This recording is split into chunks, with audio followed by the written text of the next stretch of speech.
ಶ್ರೀ ಗುರುಭ್ಯೋ ನಮಃ. ನಾನು ಶ್ರೀ ಶಿವಂ ಗುರೂಜಿಯವರ ಶಿಷ್ಯ ಕೃಷ್ಣಕುಮಾರ ಶರ್ಮಾ, ನಿಮ್ಮ ವಿಶ್ವಾಸಿತ ಜ್ಯೋತಿಷ್ಯ ಮಾರ್ಗದರ್ಶಿ. ಪ್ರಥಮವಾಗಿ ನಮ್ಮ ವಿದ್ಯಾಗುರುಗಳಾದಂತಹ ಶ್ರೀ ಶಿವಂ ಗುರೂಜಿಯವರಿಗೆ ನಮಸ್ಕಾರಗಳನ್ನು ತಿಳಿಸೋಣ. ಈಗಿನ ವಿಷಯ ಏನಪ್ಪ ಅಂತಂದರೆ, ಒಂದು ಶುಭ ಮುಹೂರ್ತವನ್ನು ನಿರ್ಣಯಿಸೋಕ್ಕೆ ಒಂದು ಕ್ರಮ ಕೊಟ್ಟಿದ್ದಾರೆ. ನಮ್ಮ ಹಿರಿಯರು, ದೈವಜ್ಞರು ಒಂದು ಕ್ರಮವನ್ನು ಕೊಟ್ಟಿದ್ದಾರೆ. ಆ ಕ್ರಮವನ್ನು ಹೇಗೆ ಅಂತ ತಿಳ್ಕೊಳ್ಳೋಣ. ಯಾವುದೇ ಒಂದು ಕೆಲಸ ಮಾಡಬೇಕಾಗಿದ್ದರೆ ಅದಕ್ಕೆ ಸಾಕಷ್ಟು ಸಮಯ ಬೇಕಾಗುತ್ತೆ, ಪ್ಲ್ಯಾನಿಂಗ್ ಮಾಡ್ಕೋಬೇಕಾಗುತ್ತೆ, ಪ್ರಿಪೇರ್ ಮಾಡ್ಕೋಬೇಕಾಗುತ್ತೆ, ಹಣವನ್ನು ಒದಗಿಸ್ಕೊಳ್ಬೇಕಾಗುತ್ತೆ, ವಸ್ತುಗಳನ್ನು ತಂದ್ಕೋಬೇಕಾಗುತ್ತೆ, ಪುರೋಹಿತರನ್ನ, ಓಲಗದವ್ರನ್ನ, ಅಡುಗೆಯವ್ರನ್ನ, ಇನ್ನೂ ಎಷ್ಟೆಷ್ಟು ನಮ್ಮ ಬಂಧು ಮಿತ್ರರನ್ನೆಲ್ಲ ನಾವು ಸಂಪರ್ಕಿಸೋದಿರುತ್ತೆ. ಇಷ್ಟೆಲ್ಲ ನಾವು ತಯಾರಿ ಮಾಡ್ಕೊಳ್ಳೋದಕ್ಕೆ ನಮಗೆ ಮೊಟ್ಟ ಮೊದಲನೇದಾಗಿ ಶನಿಬಲ ಬೇಕಾಗುತ್ತೆ. ಶನಿಬಲ ಅಂದ್ರೇನು? ಶನಿಗ್ರಹರು ಒಂದು ರಾಶಿಯಲ್ಲಿ 2.5 ವರ್ಷಗಳ ಕಾಲ ಸಂಚರಿಸ್ತಾ ಇರ್ತಾರೆ. ಆ 2.5 ವರ್ಷ ನಮಗೆ ಅನುಕೂಲವಾಗಿದ್ದರೆ ನಮಗೆ ಪ್ರಕೃತಿಯ ಸಹಕಾರ ಹಾಗೂ ಪರಿಸರ ಸಹಕಾರ ಸಿಗುತ್ತೆ, ಕೆಲಸದವರ ಸಹಕಾರ ಸಿಗುತ್ತೆ. ಹಾಗಾಗಿ ನಾವು 2.5 ವರ್ಷ ನಾವು ಯಾವ ಕಾರ್ಯವನ್ನು ಮಾಡಬೇಕು ಅಂದ್ಕೊಳ್ತೀವಿ, ಆ ಕಾರ್ಯಕ್ಕೆ ಪ್ಲ್ಯಾನಿಂಗ್ ಮಾಡ್ಕೋಬಹುದು. ಈ ಸಮಯದಲ್ಲಿ ನಾವು ಇಂತಹ ಶುಭ ಕಾರ್ಯವನ್ನು ಮಾಡೋಣ.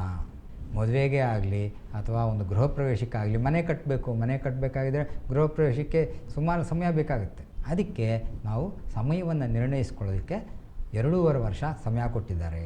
ನಂತರ ನಾವು ಅದಕ್ಕೆ ಪ್ರಿಪೇರ್ ಆಗಬೇಕು, ವಸ್ತುಗಳನ್ನು ಕೊಂಡ್ಕೋಬೇಕು, ಅಥವಾ ಮದುವೆ ಮಂಟಪನ ಬುಕ್ ಮಾಡ್ಕೋಬೇಕು, ಇನ್ನು ಎಷ್ಟೋ ಈ ಥರದ ಕಾರ್ಯಗಳೆಲ್ಲ ಇರುತ್ತಲ್ವ. ಇದಕ್ಕೆ ಗುರುಬಲ ಇರಬೇಕು. ಗುರುಬಲ ಅಂತಂದರೆ 1 ವರ್ಷಗಳ ಕಾಲ. ಸಾಮಾನ್ಯವಾಗಿ ಗುರುಗ್ರಹರು ಒಂದು ರಾಶಿಯಲ್ಲಿ 1 ವರ್ಷ ಇರ್ತಾರೆ. ಹಾಗಾಗಿ ಆ 1 ವರ್ಷದಲ್ಲಿ ನಾವು ನಮ್ಮ ಬೇಕಾದಂತಹ ವಸ್ತುಗಳನ್ನು ಅಥವಾ ಹಣವನ್ನು ಪ್ರತಿಯೊಂದನ್ನು ನಾವು ಹವಣಿಸ್ಕೊಳ್ಳೋದಿರುತ್ತೆ. ಅದಾದ ನಂತರ ಬರೋದು ದಿನ. ಯಾವ ದಿನ ಈ ಕಾರ್ಯವನ್ನು ನಾವು ಮಾಡಬೇಕು, ಯಾವ ವಾರದಲ್ಲಿ ನಾವು ಈ ಕಾರ್ಯವನ್ನು ಮಾಡಬೇಕು, ಅದನ್ನು ನಾವು ನಿಶ್ಚಯಿಸ್ಕೋಬೇಕು. ಆ ನಂತರ ಬರೋದು ಲಗ್ನ. ಲಗ್ನ ಅನ್ನೋದು 2 ಗಂಟೆಗಳ ಕಾಲ ಇರುತ್ತೆ.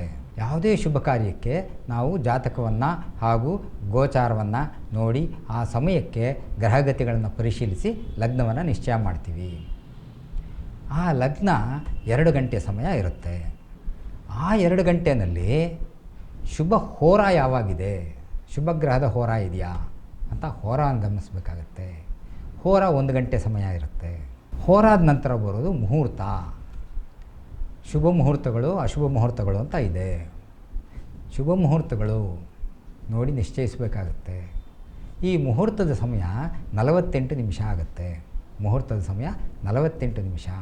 ನಂತರ ಪುಷ್ಕರಾಂಶ ಅಂತ ಬರುತ್ತೆ, ಆದರೆ ಅದರ ಬಹಳ ಕಡಿಮೆ ಸಮಯ ಇರೋದರಿಂದ ಅದನ್ನು ನಾವು ಹೆಚ್ಚು ಗಮನಿಸೋಕ್ಕೆ ಕಷ್ಟ ಆಗುತ್ತೆ. ಅದು ಬರೀ 3.5 ನಿಮಿಷ ಆಗುತ್ತೆ.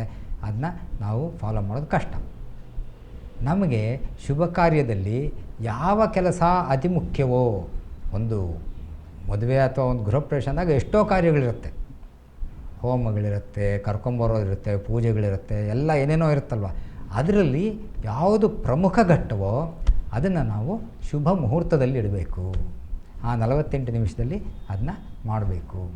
ಹೀಗೆ ಒಂದು ಶುಭ ಕಾರ್ಯ ಮಾಡೋದಕ್ಕೆ 2.5 ವರ್ಷದಿಂದ ಹಿಡಿದು 48 ನಿಮಿಷದವರೆಗೆ ಅದನ್ನು ನಾವು ಪ್ರತಿಯೊಂದು ಘಟ್ಟದಲ್ಲೂ ಅದನ್ನು ನಾವು ಲೆಕ್ಕಾಚಾರ ಹಾಕಿ ಸರಿಯಾದ ಮುಹೂರ್ತವನ್ನು ನಿರ್ಣಯ ಮಾಡಬೇಕು ಅಲ್ವಾ.